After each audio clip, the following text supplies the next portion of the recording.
Assalamualaikum warahmatullahi wabarakatuh. Uh, Hari ini kita akan masuk chapter baru iaitu Kinematics of Particle. Okay.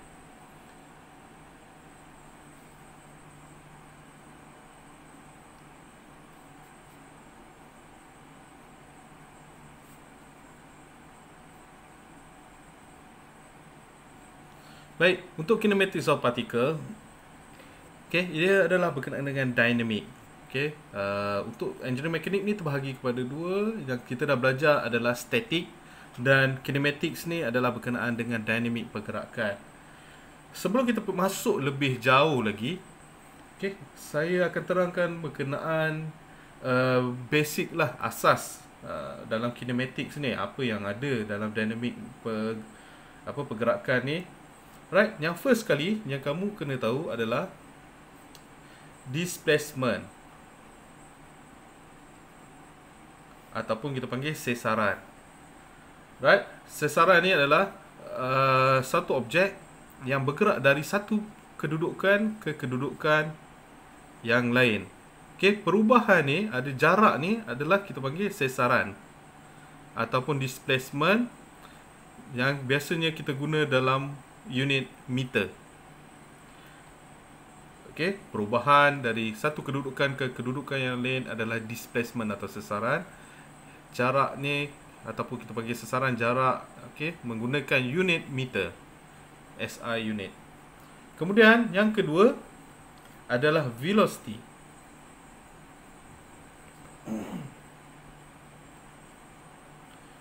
Velocity iaitu halaju. Halaju singkatan dia adalah, ni kalau displacement adalah S, velocity adalah V.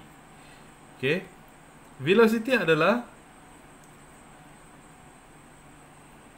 sesaran bahagi dengan masa.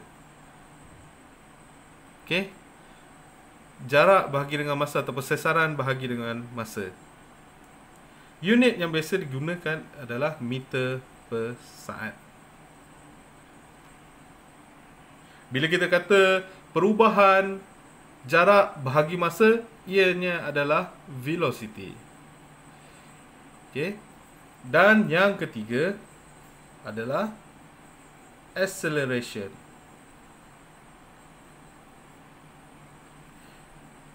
A. Dan rumusnya adalah, untuk pecutan ataupun acceleration, ianya adalah perubahan halaju bahagi dengan masa. Unitnya adalah meter per second square. Apabila kita kata pecutan ia adalah kosong, tiada pecutan, bermaksud halaju adalah mala. Tiada perubahan halaju. Tiada perubahan halaju, dan halaju mala, halaju seragam, bermaksud tiada pecutan. Okay, kena bear in mind, kena ingat, pecutan sama dengan kosong bermaksud tiada perubahan halaju. Okay, tiada perubahan halaju. Halaju tu adalah mala dan halaju tu adalah seragam. Tu adalah maksud yang samalah. Okay, kalau dia halaju, pecutan ni adalah negatif, bermaksud sama ada halaju akhir kosong ataupun halaju akhir lebih rendah daripada halaju awal. Seterusnya, selepas kita dah tahu tiga displacement, velocity dan acceleration, kita akan masuk graph. Okay, yang perlu kamu tahu adalah graph. Okay, graf halaju melawan masa. Di paksi Y, velocity ataupun V, unit kita letak meter per second. Dan pada paksi X, masa dalam saat. Apabila diberi contoh, katakanlah sebuah kereta bergerak halaju sifar ke halaju 10 meter per second. Okey. Pada masa 10 saat ataupun pada masa T1. Okey. Katakan dia bergerak pada satu halaju daripada kosong, kita namakan sebagai V1. Okey, kereta itu mengalami, kalau kita nampak ada gradient di sini, bermaksud ini adalah pecutan terhasil, acceleration. Okey, ianya bergerak daripada kosong ataupun sifar ke satu halaju, ianya mengalami pecutan. Ia mengambil masa T1 lah.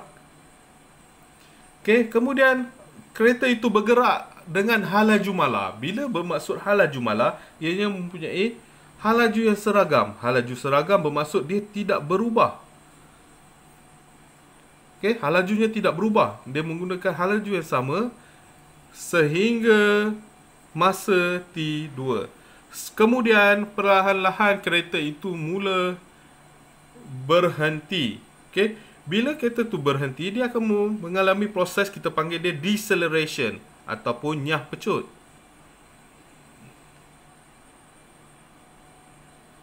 Okey, sehingga ianya mula berhenti. Nampak di sini, apabila sampai pada halaju yang ini, dia akan berada pada kosong, bermakna tiada halaju dan ianya berhenti. Okey, bila graf ini mendatar, bermaksud ianya adalah halaju yang seragam. Apabila ada gradient ataupun kita panggil kecerunan, ini adalah kecerunan, ada perubahan halaju. Okey, ianya adalah pecutan. Apabila menurun, kecerunan tu negatif, menurun ialah nyah pecut, deceleration.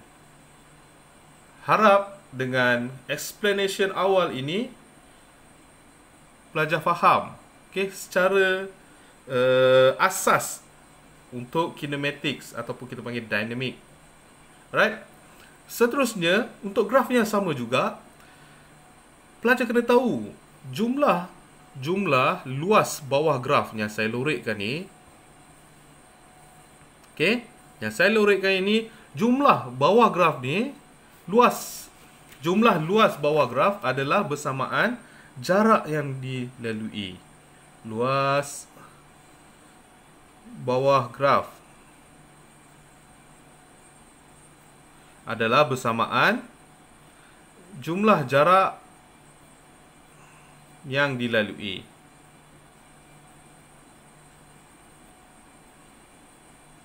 Okey, ini adalah penting. Jumlah jarak mestilah unit dia dalam meter. Kena tahu apabila kita kata berapakah jarak yang dilalui dari mula kereta itu bergerak hingga kereta berhenti. So kita cukup dengan kita cari luas di bawah graf, kita akan dapat jumlah jarak yang dilalui oleh kereta berkenaan. Seterusnya, pelajar juga kena tahu ada beberapa rumus yang berkaitan dengan halaju dan juga pecutan. V sama dengan U tambah AT. V ni adalah halaju akhir, final velocity.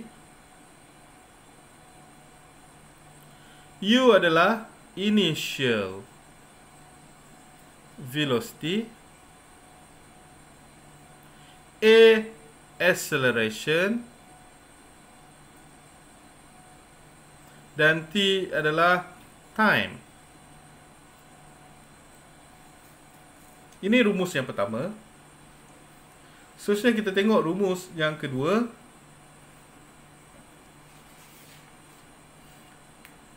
S sama dengan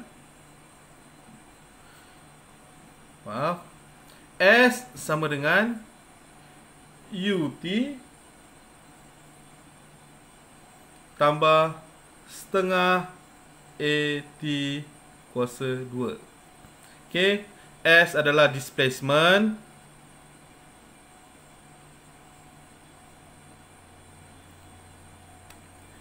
U initial velocity, T adalah time, half 1/2 A adalah acceleration, T time.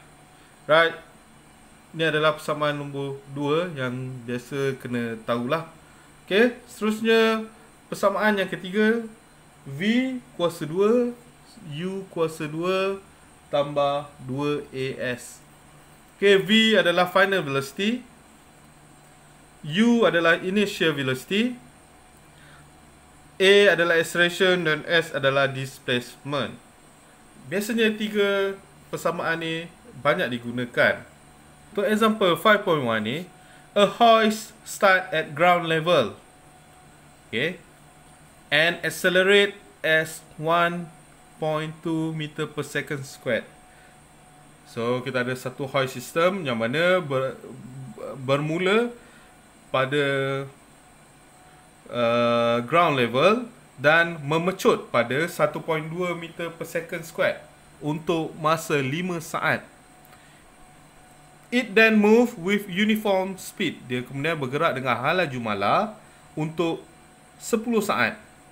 And is finally brought to rest dan seterusnya dalam keadaan rehat pada puncak bangunan dengan deceleration ataupun nyah pecut 2 meter per second squared. Soalan yang pertama dia draw the speed time graph of the motion. Okay, kita kena lukis graf halaju melawan masa, dan yang kedua, what is the height of the building. Ni adalah macam tadilah, kita kira-kira luas bawah graf selepas kita dapat graf berkenaan. Okay, so kita extract segala maklumat yang ada dalam soalan ni. First kali dia kata initial speed dia adalah 0. Kemudian initial speed adalah 0. Kemudian dia kata bergerak pada pecutan 1.2 meter 1.2 meter per second squared untuk 5 saat. Kemudian dia kata bergerak dengan uniform speed. Uniform speed untuk 10 saat. Kemudian halaju akhir dia kata berada pada keadaan rehat. Halaju berada keadaan rehat maksudnya halaju akhir 0 dengan deceleration A sama dengan, deceleration bermaksud negatif, nyah pecut 2 meter per second squared. Ini adalah maklumat yang telah diberikan dalam soalan itu. Kemudian kita dikehendaki melukis. Soalan yang pertama dia suruh kita lukis. Okay, kita lukis graf V melawan masa. V meter per second. Kemudian kita ada time dalam second. Alright, dia kata keadaan first kali dalam keadaan rehat, kemudian dia bergerak dengan pecutan. Ya, dalam keadaan 0. Okay, rehat, kemudian dengan pecutan. Ini adalah pecutan, kita namakan dia A sama dengan 1.2 meter per second. Right, pada masa sehingga 5 saat. 5 saat. Seterusnya, dia bergerak uniform. Okay, uniform speed sehingga masa 10 saat. Selama 10 saat. Bermaksud 10 tambah 5 adalah 15 saat di sini. Kemudian dia halaju akhir adalah V sama dengan 0. Okey. Ianya nyah pecut. Nyah pecut A negatif 2 meter per second squared. Right? Ini adalah T1 yang dia tak beri masa. Okey. Adalah masa sampai sehingga masa ni. Okey. First kali, kita kena tahu apakah nilai velocity sini. Dengan menggunakan rumus V sama dengan U tambah AT, sebab diberi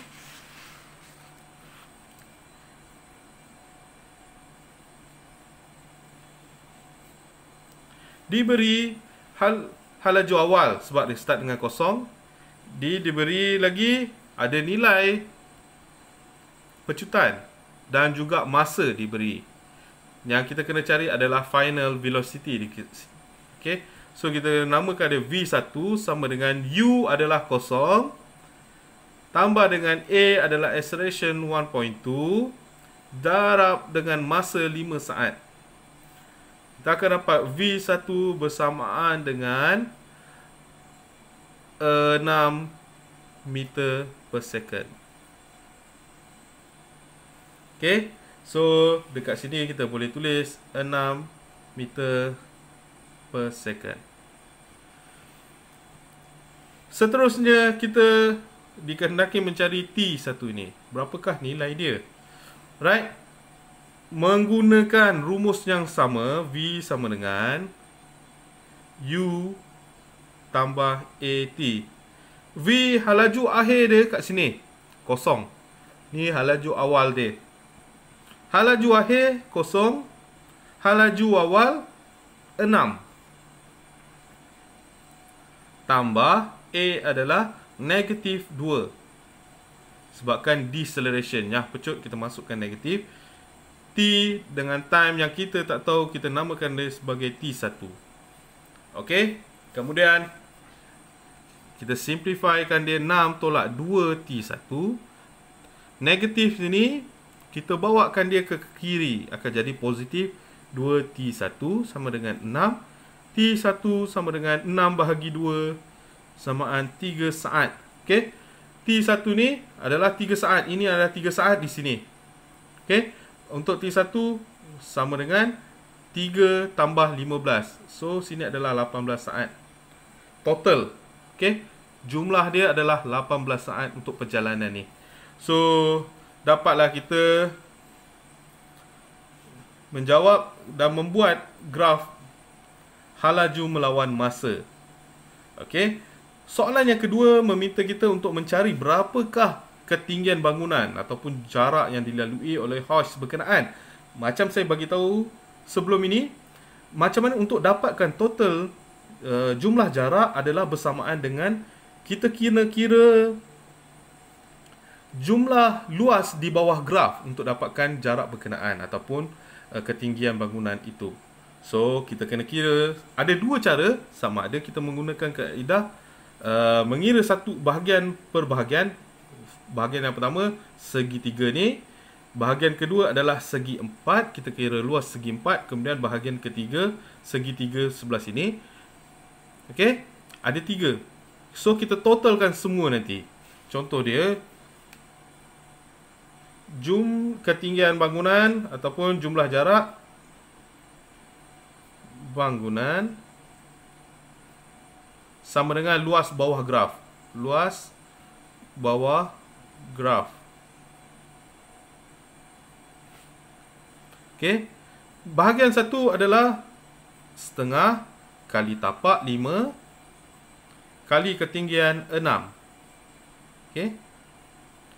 Tinggi dia 6.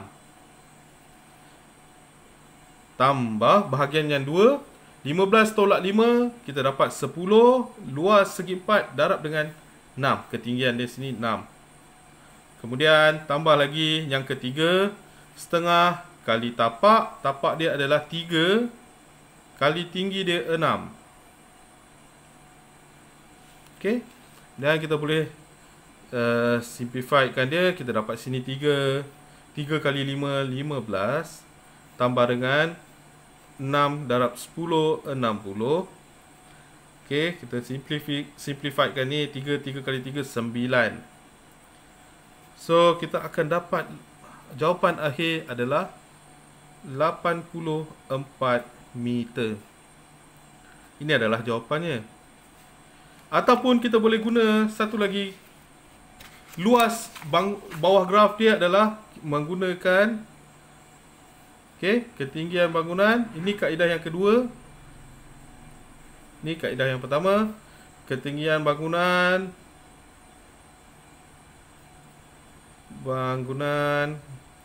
sama dengan luas bawah graf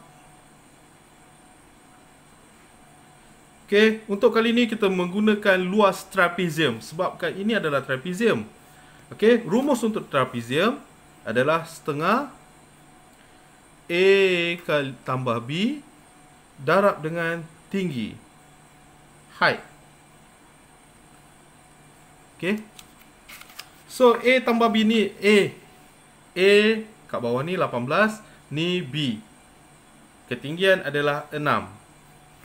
So, kita dapat ketinggian yang pertama A adalah 18 tambah panjang B. B adalah 15 tolak 5, 10. Okey. Tambah 10 dengan height adalah 6. So, kita boleh simplifikan dia. Simplifikan dia 3 dan kita dapat 18 tambah 10 adalah 28 darab dengan 3. So 3 darab 28 bersamaan dengan 84 meter. Okey, ini adalah jawapan untuk yang kedua. Okey, so ada dua lah berkenaan. Satu, kita kira part by part. Part 1 tambahkan part 2 tambahkan part 3. Ini adalah luas segi 4 segi 3 ni. Kemudian yang kedua, kita menggunakan luas trapezium. Okey, luas trapezium setengah A tambah B darab dengan height. Okey, sama juga akan dapat. Okey, dengan itu tamatlah video pada hari ini. Semoga ianya memberi manfaat kepada pelajar sekalian. Terima kasih. Assalamualaikum.